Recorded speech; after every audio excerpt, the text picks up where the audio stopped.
Assalamualaikum warahmatullahi wabarakatuh. Saya sedang bersama dengan senior saya, kakak kelas saya di Mesir, Al-Mukarram, Ustadz Dr. Damanhur Abbas. Nikmati kajian-kajian tausiah beliau yang bergizi, berkualitas di channel Ustadz Damanhur Abbas. Jangan lupa tonton, subscribe, like, share, and comment. Assalamualaikum warahmatullahi wabarakatuh.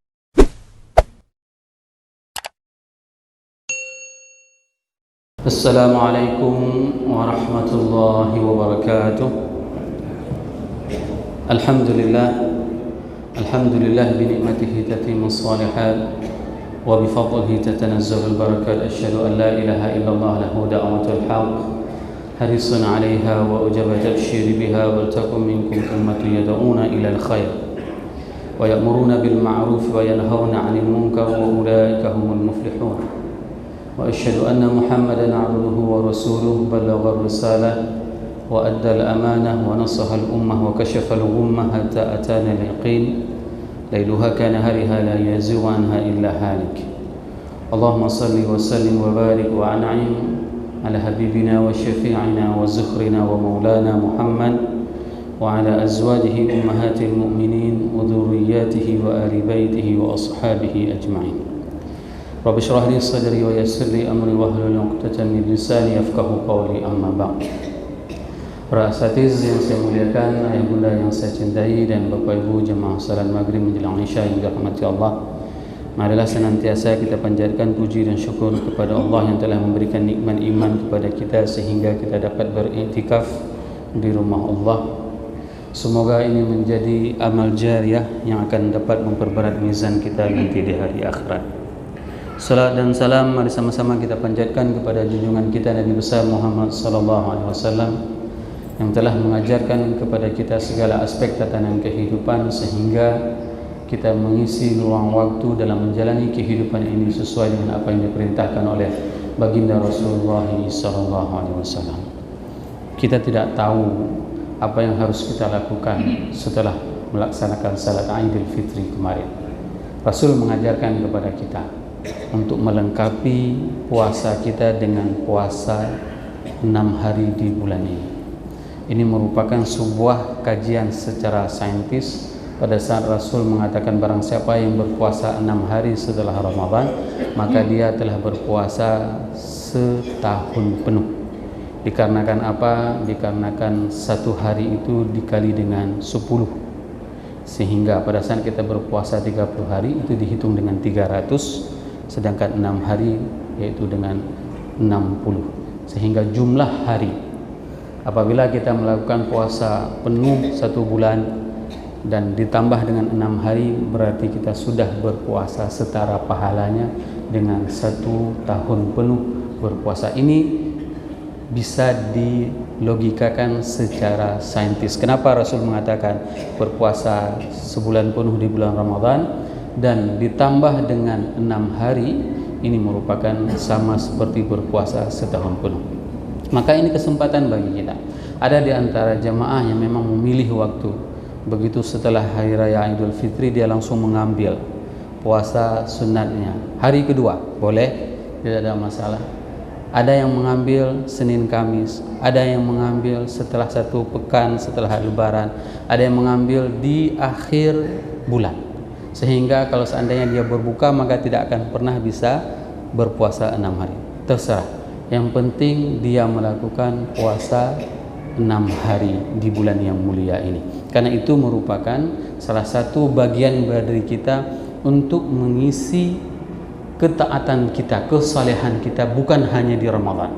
Kesalehan kita itu harus kita tunjukkan setelah Ramadan, sehingga kita bukanlah penyembah Ramadan, akan tetapi kita adalah penyembah Allah, di mana kita akan senantiasa memuji dan taat kepada Allah bukan hanya di Ramadan. Bapak Ibu jamaah yang dirahmati Allah, selain itu Masjid Baitur Rahman Luxmawi juga mengadakan kurban Idul Adha, di mana panitia akan melaksanakan kurban setiap tahunnya, dan alhamdulillah bisa dilihat bagaimana kurban yang kita lakukan setiap tahunnya. Kalau di tempat kita isi yang dibagi itu memang betul-betul isi, betul-betul dagingnya. Jadi tidak akan pernah mengecewakan bagi para jamaah. Satu orang itu sekitar 2.750.000. Nanti bisa dilihat di pengumuman, ada spanduk di luar, bisa dihubungi panitia untuk bisa berkorban. Dan ini merupakan salah satu amal yang memang harus kita raih, yang harus kita laksanakan. Dulu Nabi Ibrahim itu diminta untuk menyembelih anaknya, sehingga apa? Sehingga disembelih dan diganti sama Allah dengan kibas. Kita hari ini tidak pernah diminta oleh Allah untuk menyembelih anak kita, tapi Allah hanya menginginkan ketaatan kita untuk berkurban dengan seekor kibas. Jangan sampai gara-gara kita pelit nanti anak kita yang dikorbankan. Dan ini banyak kejadiannya Bapak Ibu jemaah yang dirahmati Allah. Dia tidak mau berkurban, tapi habis uangnya itu untuk anaknya. Secara tidak sadar anaknya mengeluarkan biaya yang sangat luar biasa. Tidak mau dia, tapi dia lebih senang hal-hal seperti itu terjadi kepada anaknya. Allah tidak meminta kita untuk berkurban anak kita, tapi yang Allah minta dari kita adalah ketaatan kita. Bagaimana Nabi Ibrahim menyembelih anaknya diganti dengan kibas, dan kita hari ini diminta untuk menyembelih kibas. Alhamdulillah, di Ramadan terakhir kita sudah membahas tentang kota suci Mekah, dan menurut info kemungkinan besar jamaah haji dari Aceh itu akan berangkat di gelombang kedua, kemungkinan besar. Dan saya sebagai petugas haji daerah yang ditempatkan oleh pemerintah Aceh di Kloter 7, Kota Luxmawe dan Aceh Utara sebagai pembimbing ibadah, kita akan berangkat. Kalau seandainya ini adalah gelombang kedua, maka kita akan mendarat langsung di Jeddah. Dari Jeddah kita akan menuju ke Mekah, akan melaksanakan umrah. Dan ini banyak polemiknya. Kenapa? Karena banyak referensi orang kita masih suka berjidal, berdebat. Di mana mikatnya? Di mana kita akan mengambil ihramnya? Dan ini terus setiap tahun terjadi perdebatan. Namun apa yang harus kita ingatkan bersama, selama di dalam frame syariah itu jangan berdebat. Selama ada pendapat ulama yang mengatakan di sini boleh mikat, di sini boleh mikat, di sini boleh ihram, di sini boleh ihram, maka kita jangan berdebat. Kenapa? Yang dilarang di dalam pelaksanaan ibadah haji itu adalah rafatha wala fusuqa wala jidal. Jangan kita sampai melaksanakan hal-hal yang dilarang oleh Allah dalam pelaksanaan ibadah haji. Dan banyak sekali kejadian jamaah itu tidak mau mendengarkan. Ini sebelum kita masuk ke kota Madinah. Katakanlah, kita harus ceritakan bagaimana kita masuk ke kota Makkah. Pada saat dari embarkasi mereka sudah dipakaikan pakaian ihram, sudah mandi, ada sebagian jamaah yang memang itu dikolektifkan. Semua ambil ihram, itu mandi semuanya itu di embarkasi. Kapan kita niat ihram? Begitu kita naik pesawat, terbang pesawat dipimpin oleh pemandu haji, maka ambil niat ihramnya. Ada sebagian tidak mau Bapak. Kenapa? Karena dia pakai pakaian ihram masih ada celana dalamnya. Kita udah ingatkan, Bapak Ibu, Bapak-bapak semuanya harap melepaskan semua pakaian dalamnya. Dia tidak mau lepas. Kenapa? Karena di dalam kantong celananya ada uang yang dibawa. Ya, berubah peng. Setelah kita tanya, 20 juta peng. Jadi dia takut kehilangan uang sehingga dia melanggar aturan haji. Dan ini paling banyak kejadiannya. Maka saya selalu mengingatkan seluruh jamaah, pada saat kita melakukan ibadah suci ini, taubat terlebih dahulu. Taubat terlebih dahulu. Dia nggak mau lepas. Ada juga yang eleh, sepele. Alah, nanti aja Ustadz, pas naik pesawat nanti saya lepas, nanti masuk ke toilet nanti saya lepas celana dalamnya. Lupa dia. Kapan teringatnya? Begitu sampai ke hotel di Mekah, masih ada celana dalam. Ini kejadian yang berulang kali. Maka kita sepakati kalau di kloter 7 itu nanti di dalam manasik, insya Allah saya akan berikan manasik bagi jamaah haji di kantor urusan haji Kota Luxme hari Senin, Selasa, Rabu kalau nggak salah jadwalnya. Itu akan saya jelaskan. Jangan berdebat. Kenapa? Karena memang itu ada pendapat ulama. Ulama mengatakan mikat kita itu kalau misalnya dari Indonesia itu di Yalamlam. Cuma kecepatan pesawat itu kan 500 km per jam. Gelong dan niat lewat Yalamlam. Belum kita niat itu sudah lewat Yalamlam. Bagaimana cara? Apakah kita suruh stop pesawat lansam milariat? Ya? Atau kita suruh turun pesawat dulu di Yalamlam baru kita ambil mikat? Enggak mungkin. Enggak mungkin. Hal-hal seperti itulah yang memang harus kita edukasikan jamaah haji kita. Sehingga apa? Pada saat mereka melaksanakan ibadah haji, mereka betul-betul dalam keadaan sesuai dengan perintah yang dijalankan oleh Rasulullah SAW. Begitu juga dengan permasalahan begitu sampai di hotel di Mekah, dari Jeddah jarak tempuhnya 2 jam, setelah checkpoint di kota Mekah, masuk kota Mekah sampai ke hotel. Biasanya kalau sampai jam 9 malam itu nggak langsung kita lakukan umrah. Kenapa? Terkuras tenaganya. Ya, ini untuk pelaksanaan haji, ya. Nggak langsung kita umrah. Istirahat dulu kita. Di istirahat itu biasanya nanti akan dibangunkan. Kita sepakati semua kloter kita BTJ misalnya 7 dari Aceh, kita akan umrah, melaksanakan umrah haji di pukul 3 subuh misalnya di hari. Itu kita bangunkan semuanya. Nah, ada di antara jamaah kita pada saat mereka dalam keadaan ihram tersebut melakukan pelanggaran-pelanggaran, tidak mau menjaga, ditutupnya kepalanya karena dingin kali di dalam kamar di hotel. Banyak pelanggaran-pelanggaran yang memang itu tidak dia perkirakan sehingga itu menjadi pelanggaran. Nah, setelah selesai melaksanakan ibadah umrah dan kita menunggu dengan ini, jangan dipaksa Bapak Ibu. Haji jangan dipaksa dengan amal-amal ibadah sunnah. Jadi misalnya Bapak begitu datang gelombang kedua ke Mekah, itu dipaksa, ada sebagian jemaah itu kejar tayang dia umrah untuk orang tuanya, umrah lagi. Begitu hari H di Arafah, down. Begitu dia sampai Arafah, dia sudah tidak lagi mempunyai kekuatan. Sehingga puncak haji kita sebenarnya adalah Arafah. Ini yang harus memang kita konsentrasi.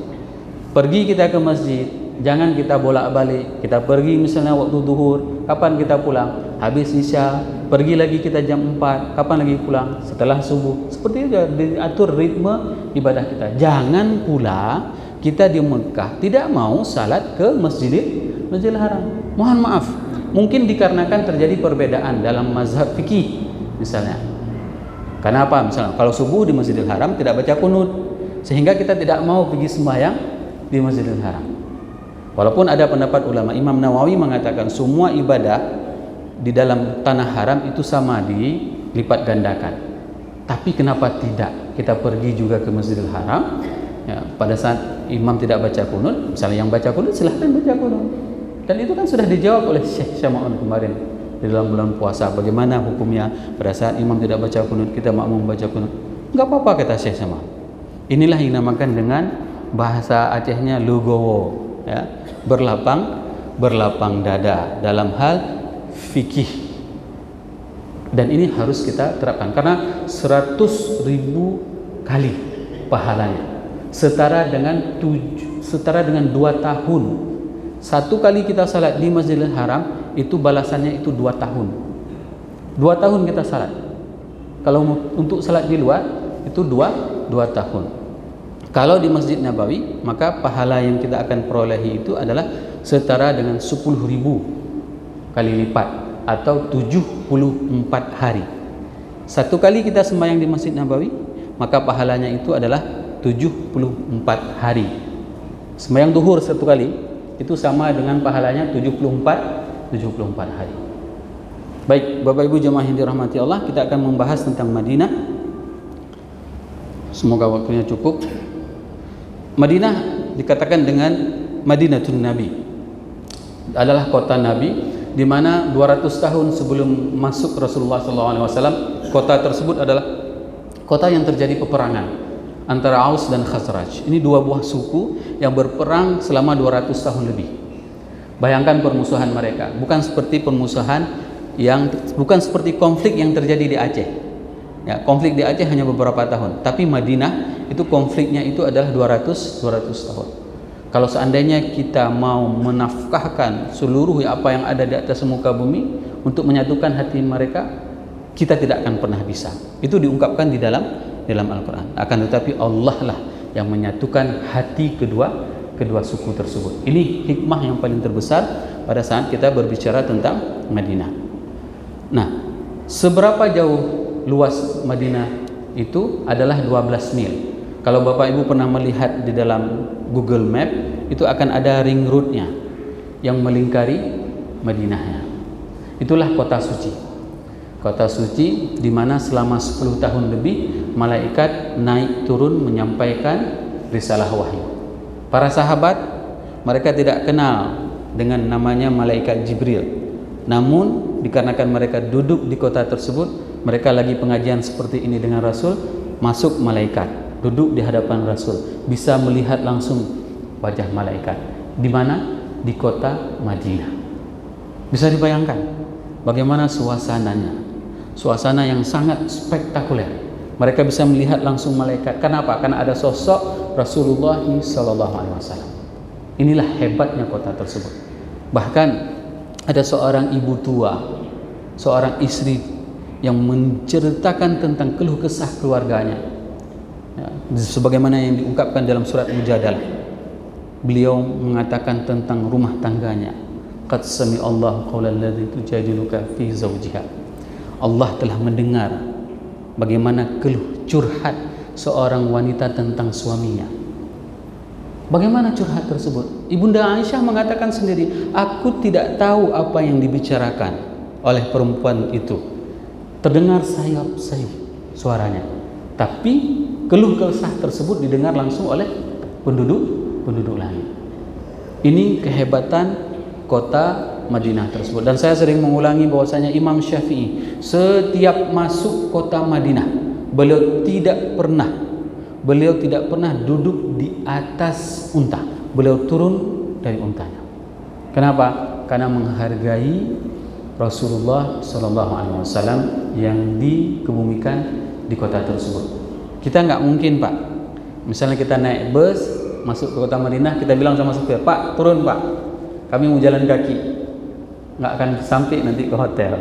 Ya, lebih baik kita merendahkan diri kita walaupun kita di dalam bus, bukan untuk menyombongkan diri kita di hadapan Rasulullah SAW.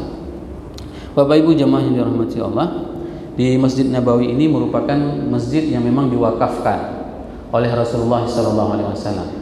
Rasul membeli tanah dari anak yatim, lalu mewakafkan tanah tersebut untuk dibangun masjid. Inilah wakaf yang pertama, di mana ukurannya itu adalah 22 kali 15 meter.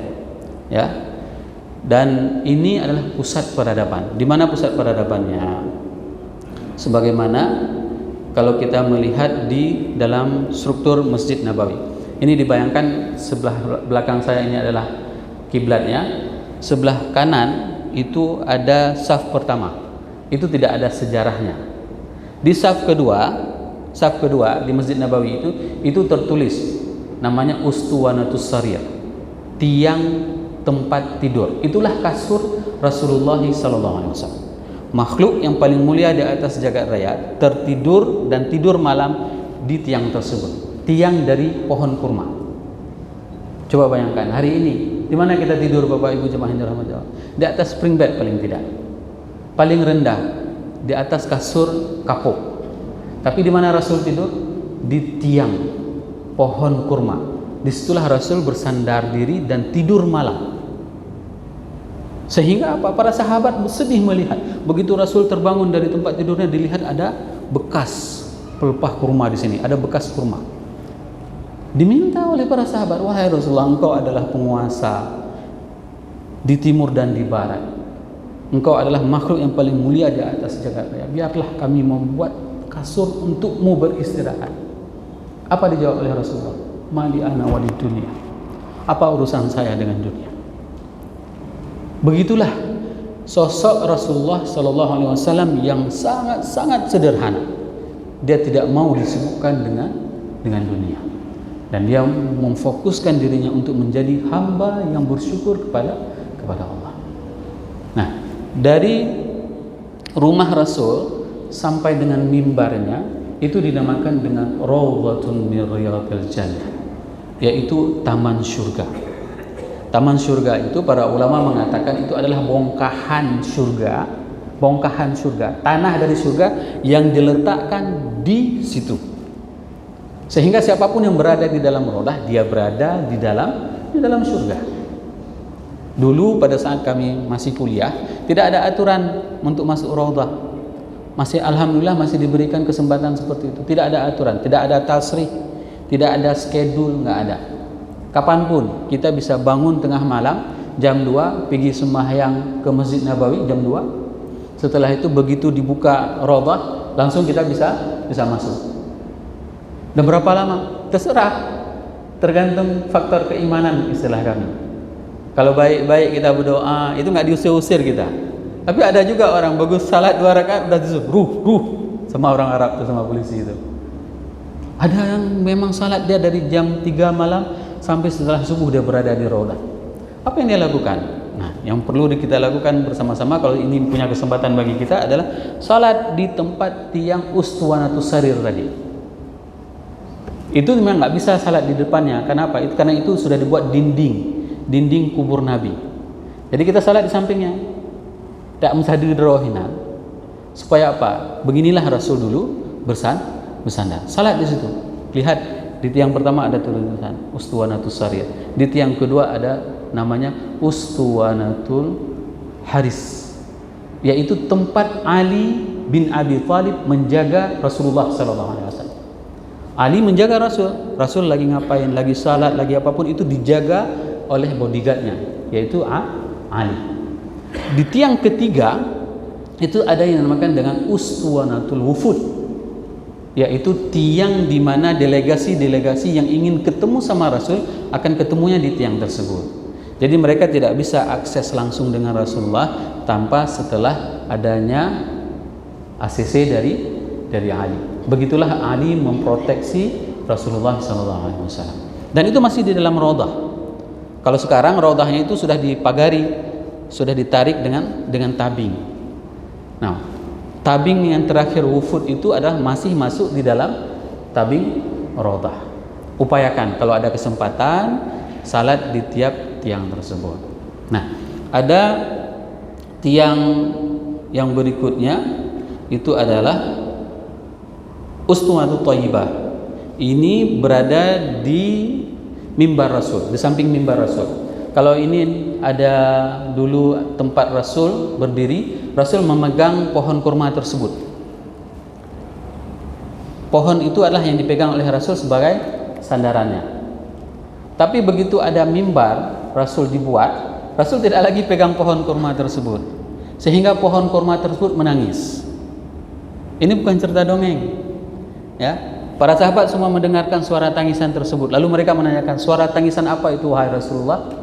Itu adalah suara tangisan pohon kurma yang dulunya aku pegang.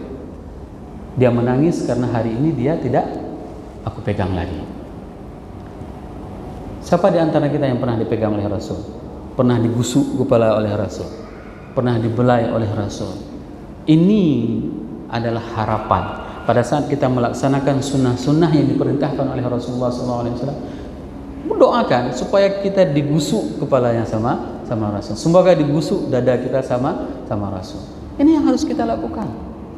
Lihat, pohon saja dia merindukan sentuhan dari Rasulullah SAW. Pada saat Rasul tidak menyentuhnya, maka dia menangis. Bagaimana dengan nasib kita yang hidup 1445 tahun tidak pernah bersentuhan langsung dengan Rasul, tidak pernah dibelai oleh Rasul? Maka ini memang harus kita persiapkan diri kita. Paling tidak pada saat kita salat, sempatkanlah salat di Ustuwanatul Thayyibah tersebut, berada di samping mimbar Rasulullah SAW. Dan Ustuwanatul Aisyah ini merupakan salah satu tiang yang memang tempat menjadi perebutan. Dikarenakan apa? Dikarenakan di dalam beberapa kitab, ya, seperti yang diungkapkan oleh Ibnu Hajar, bahwasanya para orang-orang, ya, itu semuanya tarik undi, ya, untuk bisa salat di tiang tersebut. Kenapa Ustuwanatul Aisyah? karena di tiang itulah duduk orang-orang muhajirin. Orang muhajirin kalau sembahyang itu duduknya di tiang tersebut. Jadi orang-orang para tabi'in, mereka mengambil keberkahan, mereka akan mencabut tarik purih istilahnya ya, bahasa Aceh, untuk bisa salat di tiang tersebut. Jadi ini bukan bid'ah ya, mohon maaf, bukan bid'ah. Kita salat di tempat tersebut adalah bagaimana yang pernah dilakukan oleh orang-orang salafus saleh.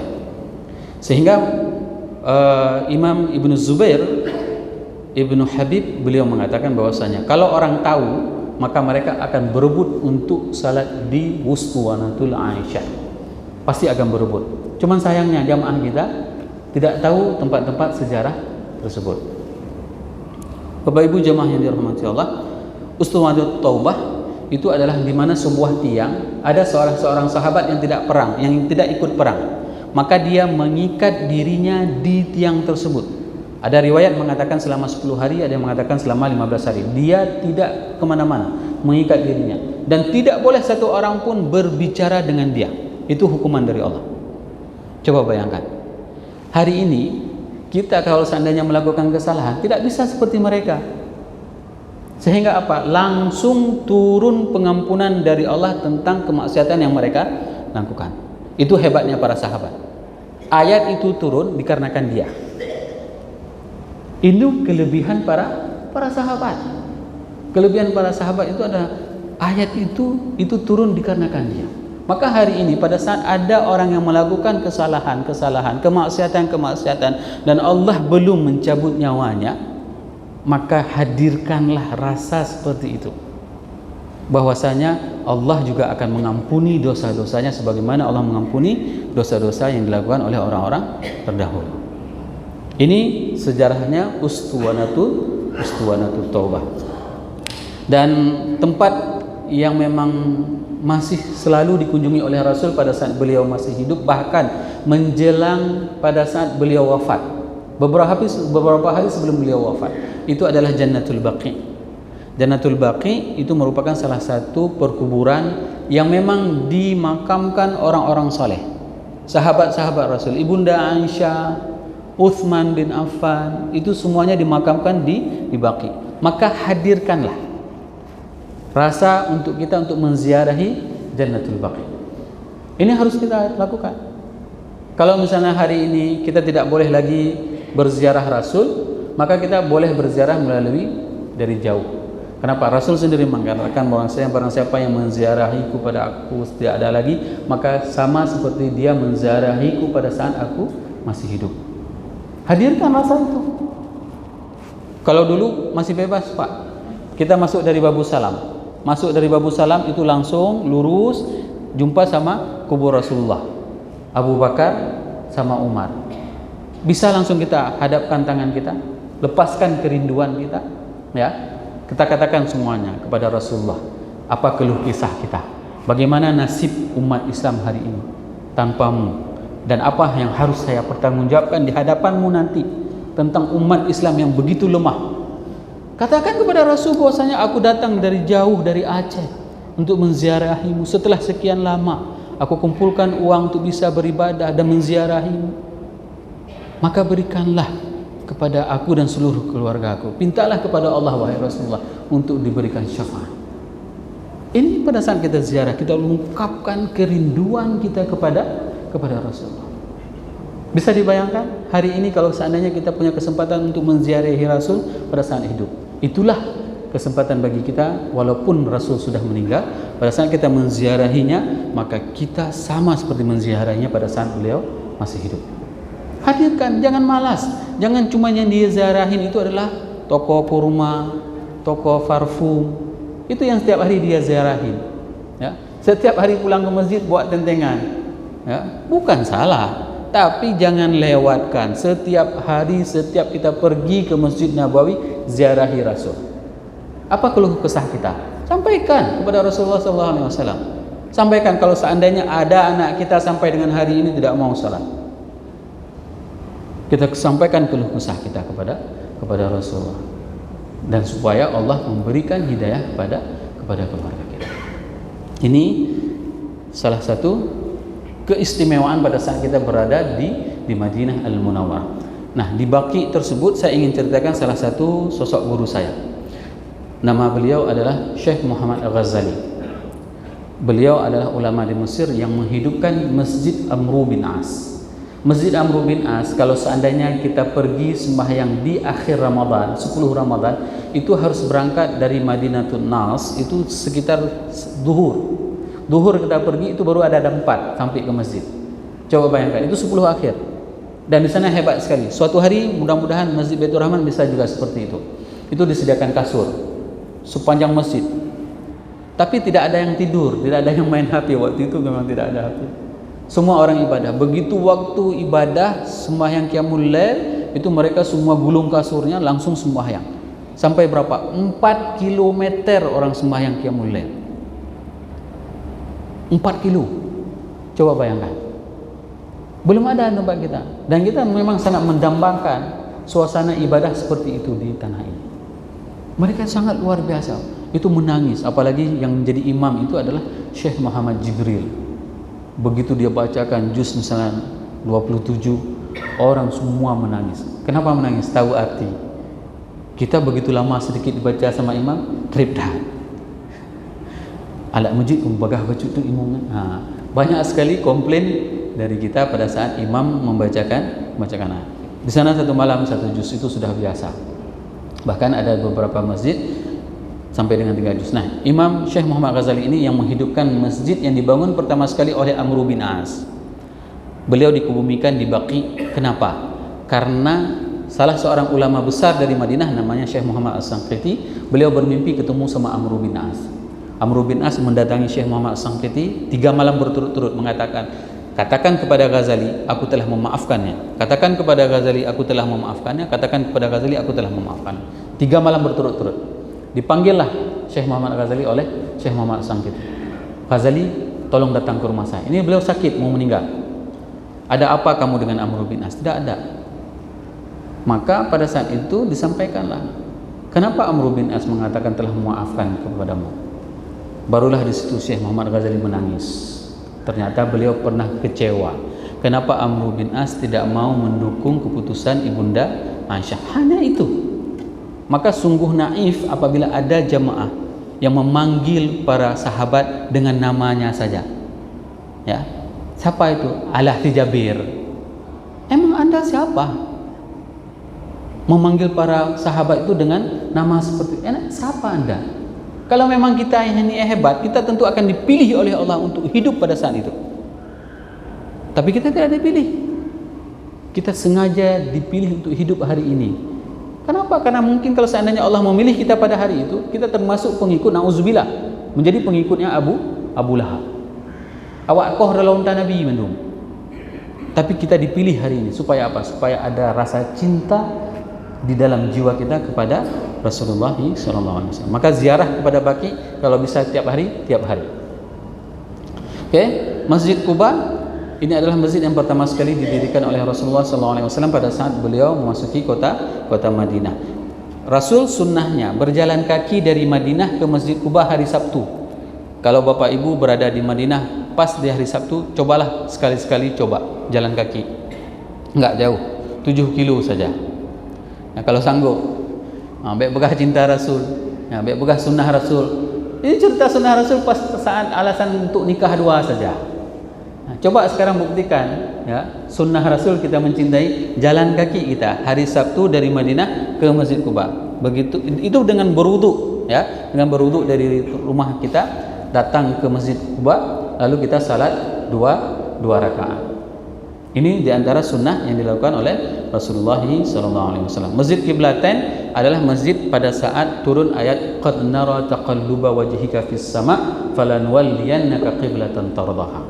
Ini adalah di mana masjid pada saat para sahabat mereka salat dengan Rasul dengan berubah kiblat, lalu mereka melihat pulang ke masjid tersebut. Apakah kalian tidak tahu bahwasanya kiblat telah berubah? Maka mereka merubah kiblatnya. Di mana kejadiannya? Di Masjid Qiblatain. Ini sejarah Masjid Qiblatain. Biasanya tur itu muassasah tidak akan menurunkan jamaah untuk salat di masjid tersebut. Ya, hanya lewat saja ditunjuk. Sebelah kanan kita itu adalah Masjid Qiblatain. Seperti itu saja. Kecuali nanti kita punya hubungan yang baik pada saat melakukan ibadah haji ya, hubungan yang baik dengan muasasah, kita lobby dia. Orang Arab ni memang harus kita puji-puji, mujamalahnya baik. Kita bilang, "Nepedang si ahai." Nah, misalnya seperti itu. Mudah-mudahan mereka mau memberhentikan. Nah, tempat yang bersejarah lain itu adalah Jabal Uhud, dan ini sudah sering saya ceritakan. Jabal Uhud sudah sering saya ceritakan di dalam majelis ilmu ini. Kalau kita tahu kondisinya, kronologisnya, akan menangis kita. Menangis. Saya setiap datang ke Uhud itu pasti menangis. Kenapa? Karena memang itu adalah bukti nyata. Bukitnya itu, gunungnya itu adalah saksi yang menyelamatkan Rasul. Pada Rasul itu naik ke atas punggung Talha mendorong ke atas bukit Uhud. Nah, pada saat itu dipanah, ya, dipanah Rasul. Kalau kita terbayang kondisi Uhud itu, pasti kita akan menangis. Apalagi kita tahu cerita dari mana keluar pasukan, bagaimana para sahabat Rasul itu terluka, dijejerkan para syuhada itu 70 orang. Ya, Mus'ab bin Umair pada saat dijejerkan oleh Rasul itu, pada saat ditarik kain kafannya, ditutup di bawah, kebuka di atas. Kalau terbayang itu, tidak ada sanggup satu orang pun yang tidak menahan air mata. Begitulah hebatnya Uhud, dan Uhud itu memang salah satu gunung yang dicintai oleh Rasul, dan Uhud mencintai Rasulullah SAW. Begitulah kehebatan. Dan bahkan ada amal-amal yang memang diperumpamakan oleh Rasulullah, itu balasannya itu adalah Gunung Uhud. Ada amal-amal saleh yang diibaratkan balasannya itu adalah Gunung Uhud, yang panjangnya 7 km dan tingginya 500 meter. Begitu yang dinamakan dengan Maqbarah Al-Uhud. Dan semua jenazah yang dikebumikan di situ masih utuh sampai dengan hari ini. Dan itu terbukti pada saat terjadi banjir besar, Hamzah dadanya masih berdarah.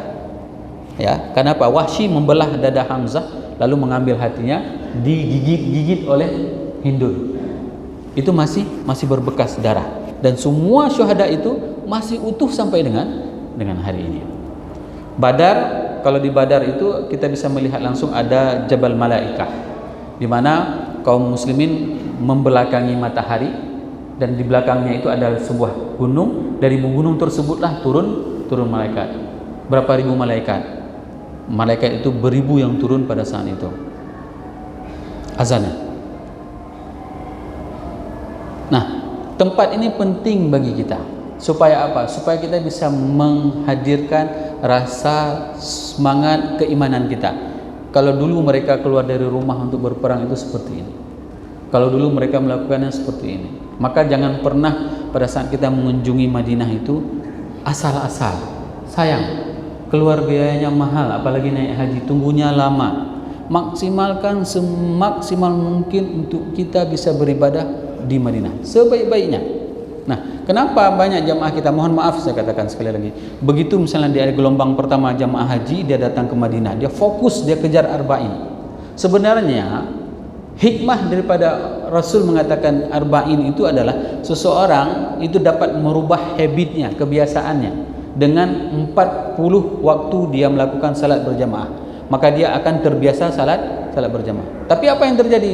Dia fokus kejar arba'in di Madinah, begitu sampai ke Mekah hilang jamaahnya. Ini yang tidak baik. Padahal kalau dibandingkan berapa besar pahala yang dia dapati pada saat dia berada di Mekah, jauh lebih besar. Sehingga seharusnya apabila dia datang di gelombang awal, dia datang ke Madinah 40 hari dia sudah sanggup berjamaah, begitu sampai ke Mekah dia akan konsisten untuk menjaga jamaahnya. Semoga beberapa ayat dan hadis ini dapat meningkatkan keimanan dan kecintaan kita kepada Allah dan kepada Rasulullah sallallahu alaihi wasallam. Subhanakallahumma bihamdik asyhadu an la ilaha illa anta astaghfiruka wa atubu ilaik. Wassalamualaikum warahmatullahi wabarakatuh.